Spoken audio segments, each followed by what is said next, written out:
Hi everyone, my name is Tessie and my channel is Homestead Tessie. When Heidi from Rain Country Homestead asked me if I wanted to do a medicinal herb collaboration, I was really excited. I was humbled and I was really honored. Medicinal herbs has been with me for 30 years. Even the scent and the smell of some of the herbs transport me back into a time when I was 17 years old, a young wife, and a young mother. My grandma showed me tea, and tea and garden tea was the first herbs that I ever got to learn. Through the years, herbs have played a big part of my life and my homestead. The backdrop to this video is my potting shed and my herbal drying room. In the summertime, I would hang up all of my herbs and I would dry them in this room. Here in the Northeast, it's a very cold February morning, but our hearts go towards herbs, no matter what the season and what time of the year. Today's medicinal herb I'm going to talk to you about is called comfrey.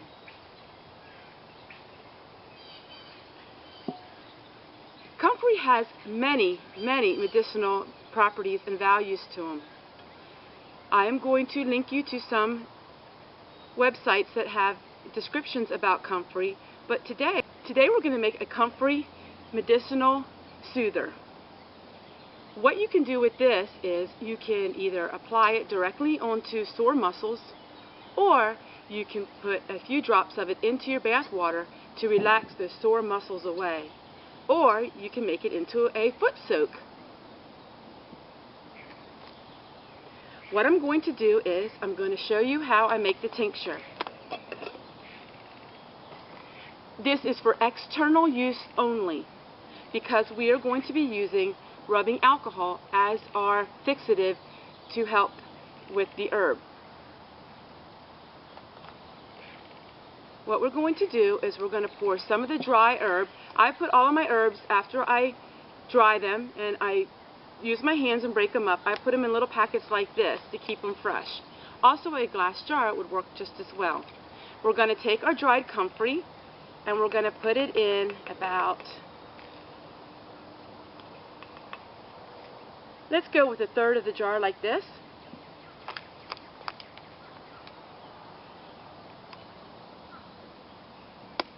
And we're going to pour it to, it covers all of the herb. So we're going to fill our jar probably about almost full. Make sure you have a tight fitting lid, and we're going to shake, shake, shake. What this does is the alcohol will actually take out all of the medicinal properties out of the herb, and this is how you make an extract. But this is external use only.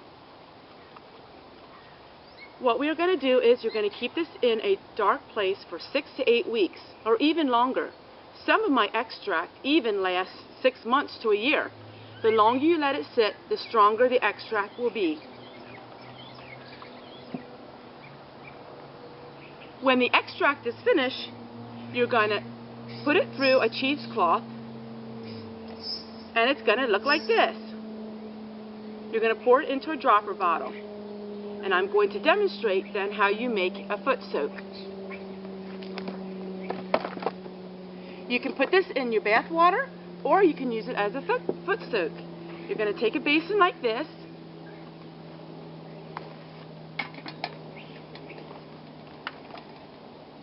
fill your basin with warm water like this.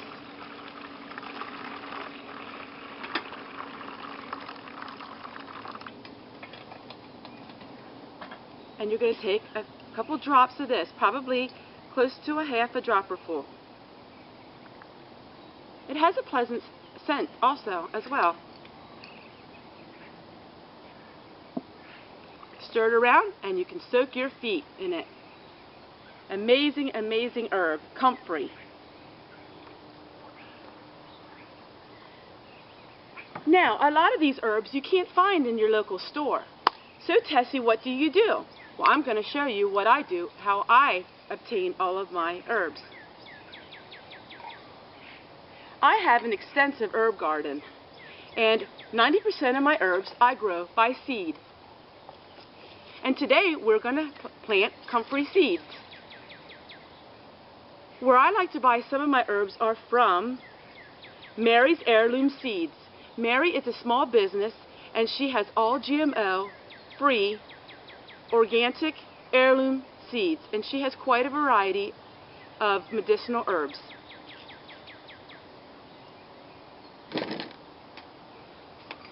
What we're going to do is we're going to fill our plastic container like this with potting soil.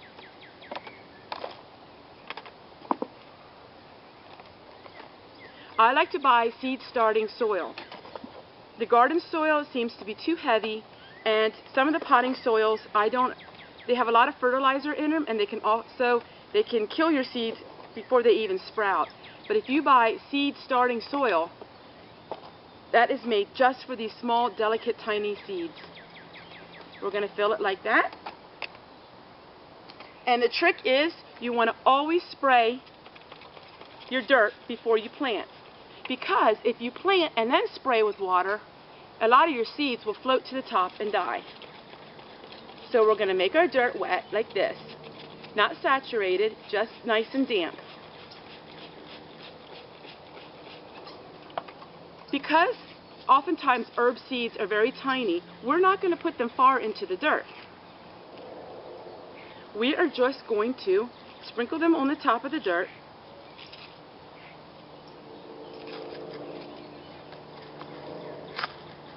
Like this.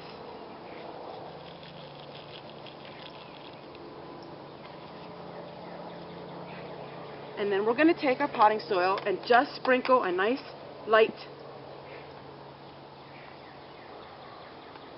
layer of dirt on the top. Just like this.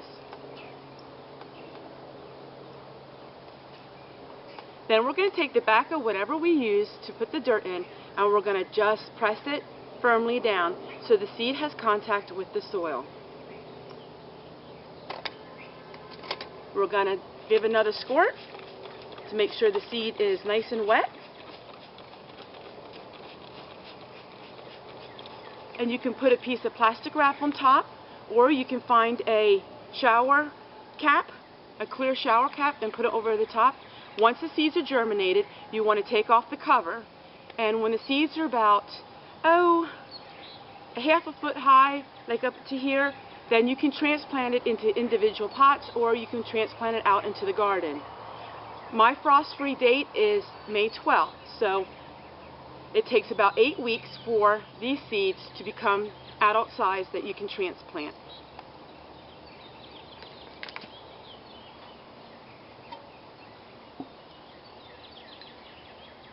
Growing herbs is a fun hobby, and you get a lot of satisfaction in return because you're not using pharmaceutical drugs. I want to share with you a few of the books that I really enjoy. Now, I know you can download a lot of books online, but for me, I really think it's really good to have a few hard copies. And these are some of my herbal books that I enjoy. I have a whole library full of herb books, but these are for medicinal herbs. Rosemary Gladstar's Medicinal Herbs, A Beginner's Guide. This is a beginner's book, which is really good if you're just learning how to use medicinal herbs. This one would be easy instructions and some of the more basic herbs that you can grow.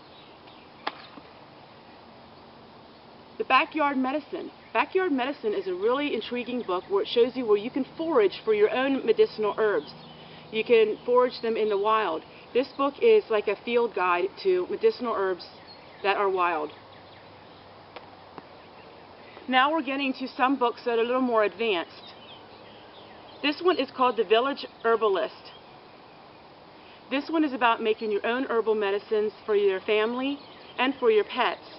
This is more advanced, and this would have herbs in that you generally would not find just in the store to buy as plants. And last but not least is the Bible of all medicinal herbs. This one's called the Herbal Medicinal Maker's Handbook, a home manual. This is to find the herbs that are very hard to find And that's kind of the category that I am. I like finding the herbs that are extremely difficult to grow and extremely difficult to find. But this is an advanced copy, and this is really worth buying if you really want to get into herbal medications fully. I hope you enjoyed this little series, and I really want to thank everyone for allowing me to be part of the collaboration. I really enjoyed it, and I really enjoyed talking about herbs. Drying herbs can be a real fun project that your children would enjoy also. These are dried roses. Did you know roses have a lot of medicinal properties as well? And of course we have FEVERFEW. And I have many, many, many others. Most of the time the herbs that you plant will come up year after year after year and giving you a lifetime of enjoyment. Thanks again for stopping by, and we'll see you tomorrow. Bye!